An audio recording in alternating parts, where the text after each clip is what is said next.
The new year is a time for resolutions. Mentally at least, most of us could compile formidable lists of do's and don'ts. The same old favorites recur year in, year out with monotonous regularity.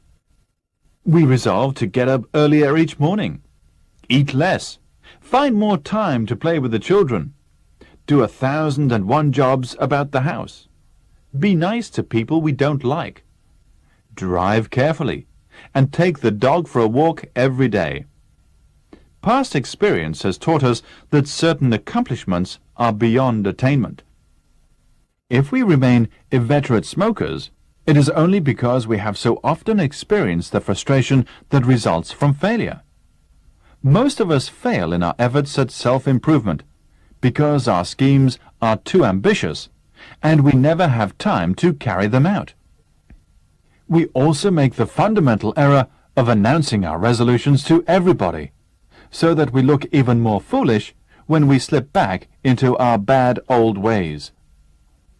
Aware of these pitfalls, this year I attempted to keep my resolutions to myself.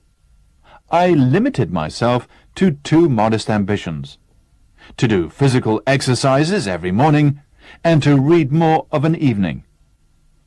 An all-night party on New Year's Eve provided me with a good excuse for not carrying out either of these new resolutions on the first day of the year, but on the second I applied myself assiduously to the task. The daily exercises lasted only 11 minutes, and I proposed to do them early in the morning before anyone had got up. The self-discipline required to drag myself out of bed 11 minutes earlier than usual was considerable. Nevertheless, I managed to creep down into the living room for 2 days before anyone found me out.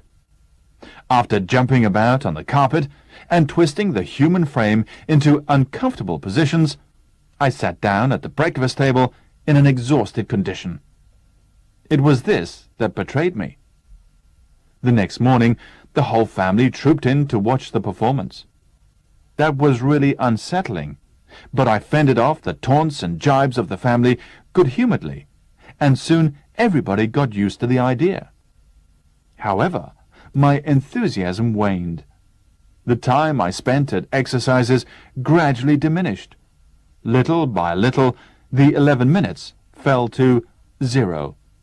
By January the 10th, I was back to where I had started from.